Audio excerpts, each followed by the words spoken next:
Bapak Ibu, sebenarnya saya hanya pengantar ya, pengantar menuju nanti yang bagian belakang yang sebenarnya ingin saya kupas lebih dalam berkaitan dengan kontribusi riset atau perguruan tinggi dalam industri 4.0. Nah, di antara sekian banyak konsep-konsep itu ada beberapa hal yang mungkin saya ekstrakan ya, supaya Bapak Ibu juga bisa membaca di mana-mana. Itu adalah bagaimana konvergensi antara aspek-aspek digital dengan manusia. Nah, ini nanti yang membedakan kemudian muncul ada AI ya, ada bagaimana IoT dan lain-lain. Nah, mungkin nanti konteksnya apakah kita siap mengembangkan atau bagaimana kita mengembangkan Batam dalam konteks evolusi industri 4.0 ini dengan konsep-konsep konvergensi antara digital dan manusia dan fisik. Nah, kalau mau ada lompat-lompatan ke arah sana. Nah, kemudian strategi tadi sudah banyak disampaikan, kebijakan juga oleh Ibu Reni maupun juga tadi oleh Pak Irfan sendiri. Nah, mungkin di sisi sebelah kanan ini ada dua, yaitu soal dampak tadi ya. Nah, dampak ini nanti sesuai dengan roadmap yang tadi Pak Irfan paparkan, saya pikir itu yang menjadi hal yang utama. Jadi saya tidak akan banyak berkutat kepada konsep-konsep yang sudah sangat baik, karena ada konsultan-konsultan kelas dunia juga disampaikan di situ. Tapi mungkin yang perlu digarisbawahi adalah bagaimana semua tadi itu memberikan dampak kepada masyarakat ya. Di apa namanya, yang paling banyak kan tentu masyarakat luas ya. Jadi yang di dasar piramida tadi yang Pak Irfan sempat atau Pak Irfan atau Bu Reni tadi sampaikan, paling bawah itu kan juga paling banyak itu adalah masyarakat Batam terutama, dan juga masyarakat Indonesia atau Kepri lah di situ. Nah, itu nanti mungkin bisa dimasukkan dalam apa namanya, dampak-dampak tadi. Jadi tidak hanya mungkin sekedar pengangguran atau kemiskinan, tapi apakah ada dampak yang sifat mungkin ada aspek-aspek kultural atau aspek-aspek yang mengedepankan apa namanya, hak asasi manusia begitu ya misalnya. Jadi bagaimana masyarakat itu menjadi lebih happy, masyarakat itu lebih merasa diorangkan gitu. Jadi tidak hanya seperti berhadapan dengan mesin yang sifatnya mungkin iya, tidak, boleh, tidak gitu ya. Jadi mereka bekerja, ada industri 4.0 di lingkungan mereka, tapi mereka lebih humanis. Mungkin itu yang ingin saya angkat dari topik yang dampak ini. Next. Ya, ini saya kira apa namanya, saya ambil dari presentasinya Pak Nizam, tapi semua sama lah.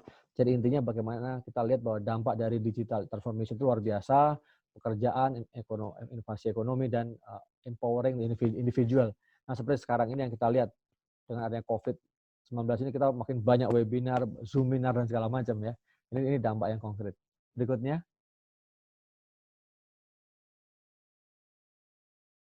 Mbak Elga, next. Nah, ini next aja. Tadi Bu Reni sudah sampaikan, ini juga next juga sama.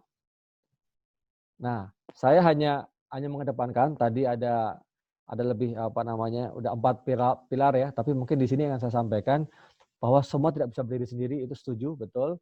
Bisnis sudah ada, government tadi ada di Pureni dan ada di Pak Irfan, tapi kita mungkin teman-teman akademisi seperti Pak Eko dan teman-teman ya, itu diedukasi bagaimana perannya. Nah, ini yang akan kita masukkan. Berikutnya.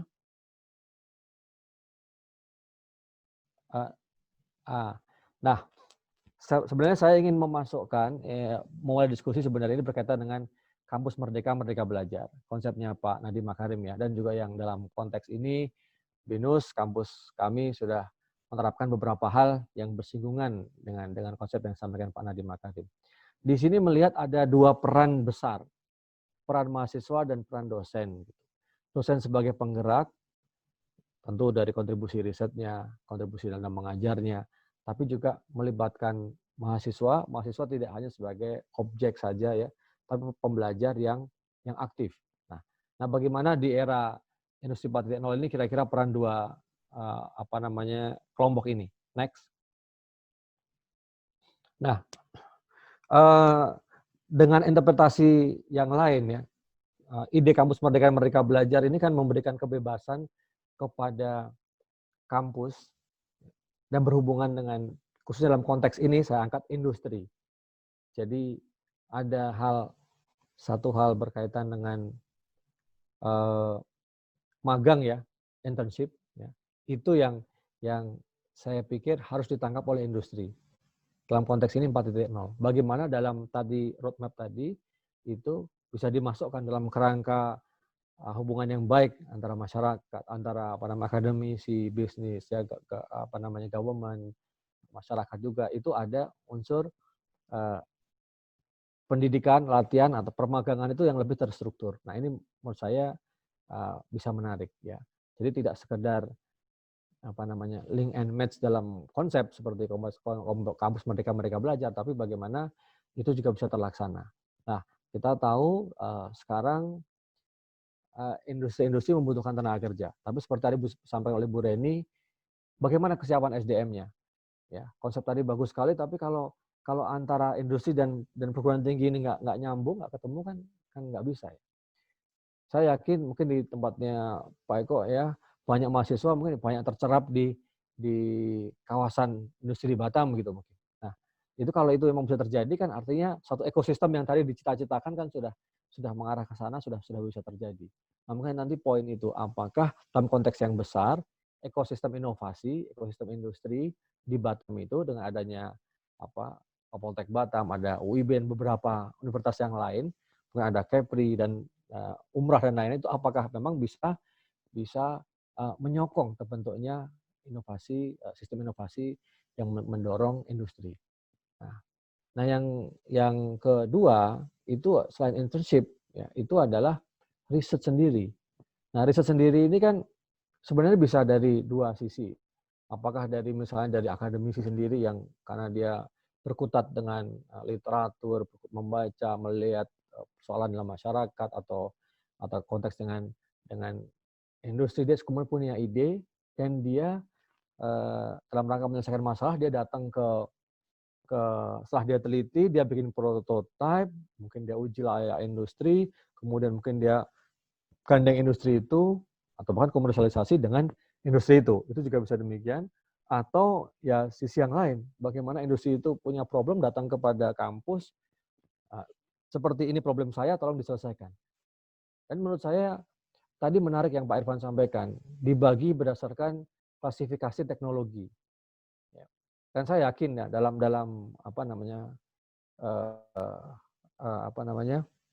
kawasan perdagangan bebas dan bebas ini Batam kan tidak semua katakanlah high tech ya. Tadi mungkin kalau nggak salah di low dan di medium. Nah, yang di medium ini seperti apa? Nah, mungkin tinggal nanti komposisinya mana yang diperbesar. Sesuai dengan misalnya yang bisa disuplai oleh teman-teman di Poltek Batam atau yang lain itu mungkin yang di level mana. Gitu. Kalau mungkin yang tidak, mungkin apakah masih perlu membawa beberapa tenaga dari luar Batam. Tapi saya melihat bahwa yang pertama memang bagaimana masyarakat Batam itu, baik itu mahasiswanya, itu yang paling mendapatkan manfaat gitu ya. Nah, jadi kalau saya melihat peran perguruan tinggi ada dari dua track yang di bawah ini, enrichment program ini. Research track, bagaimana dosennya bekerjasama dengan mahasiswa di kampus mengerjakan proyek-proyek dari industri, ya, bisa 6 bulan, bisa 1 tahun, atau bahkan bawa lab-nya, dalam tanda kutip ya, R&D dan D-nya tadi, itu masuk ke industri. Nah, mungkin juga bisa masuk ke situ. Jadi bentuk engagement-nya, kalau mau disampaikan dari hulu sampai hilirnya, nanti ada di bagian, mungkin bagian hulunya ini ada akademisi yang mungkin punya lab, atau punya ya lab kecil gitu di industri, yang bisa nanti bisa masuk di situ. Atau boleh juga industri bikin lab di Poltek. Mungkin saya nggak tahu Pak Eko, mungkin di Poltek mungkin juga sudah ada beberapa industri yang membangun lab di Poltek Batam, kemudian membangun satu kawasan. Yang saya dengar Batam juga ada Teknopark ya Pak Eko ya. Nah, mungkin nanti kita assess tuh. Jadi Teknopark itu sejauh mana efektif gitu ya. Dan mimpi real seperti Silicon Valley itu apakah bisa atau tidak gitu. Kan ini kan secara geografis, secara kedekatannya sudah terpenuhi gitu ya. Jadi menurut saya sih nggak ada masalah. Mestinya bisa. Nah, tinggal ada beberapa yang kurang nanti seperti apa. Nah, lainnya nanti misalnya industri satu asupan SDM yang butuh kompetensi tertentu, tentu kurikulumnya bisa didesain dengan teknologi misalnya. Kalau perlu orang industrinya kemudian ngajar juga di kampus dalam konteks untuk menyiapkan SDM juga bisa. Atau orang-orang kampusnya magang di industri, ya, ngikutin state of the art yang dari teknologi juga bisa. Atau tadi yang berikutnya research based industry problem, itu ada gapnya seperti apa, tinggal nanti bisa menyelesaikan masalah atau bahkan sampai ke komersialisasi. Sekarang kan riset ujungnya tidak hanya sekedar output, apalagi kalau nanti ini termasuk yang KRUPT, ya ini adalah konsorsium riset unggulan perguruan tinggi untuk ekonomi digital, itu sebenarnya sudah produk itu hasilnya. Mau aplikasi, mau yang bisa dinikmati masyarakat. Jadi tidak hanya sekedar lagi ngawang-ngawang konsep-konsep yang tinggi. Nah, saya kira itu poinnya. Dan di kampus, di BINUS sendiri, enrichment program ada 5 track.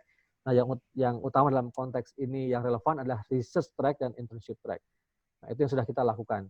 Dan itu bisa tidak hanya untuk kepentingan industri, tapi juga untuk misalnya menambah jumlah publikasi dosen atau meningkatkan kualitas publikasi dari dosen dan mahasiswa gitu. Nah, itu saya kira relevan. Nah, mungkin terakhir Mbak Elga, satu lagi slide terakhir. Nah, saya sendiri sudah melakukan beberapa penelitian yang cukup lama di Batam, dan saya senang sekali akhir tahun lalu ketemu Pak Irfan dan tim di Batam, itu mengangkat mikroregionalisasi di Batam. Artinya apa? Setelah kita mengikuti banyak sekali perkembangan Batam dari naik turun, dan ini akan naik lagi, saya optimis ketika paparan Pak Irfan di Desember tahun lalu itu ya. Saya melihat memang saya punya satu hipotesis yang ini sudah diujikan dalam satu disertasi juga, itu adalah bagaimana memperkuat dari bawah ke atas. Atas ke bawahnya tadi udah cantik, udah bagus sekali itu. Tapi bagaimana bawah ke atasnya ini harus kuat. Dalam kondisi atasnya semrawut, ya. Kita bersyukur bahwa sekarang sudah satu, itu kan. Ini Pak Irfan juga waktu itu cerita, udah satu Pak, ini alhamdulillah, ya oke. Nah, tapi kemudian seperti Pak Eko sampaikan tadi, tapi harus ngikutin kan. Nah, seperti apa? Nah, kita isi nih, mumpung. Dulu kita debatnya itu gimana biar bisa satu. Nah, tapi kita harus buktikan juga. Nah, sekarang udah satu, kita seperti apa. Nah, saya sangat gembira, terutama yang pertama, pilihan prioritas tadi sudah ditetapkan kan. Nah, tadi Pak Irfan juga sudah sampaikan ada berapa 4 ya untuk yang Batam. Nah, saya tetap mendorong, kita kan punya segitiga ya. Ya tadi jejaring lintas batas negara ini kan tetap penting. Singapura, ya Johor, Iskandar itu kan tetap penting.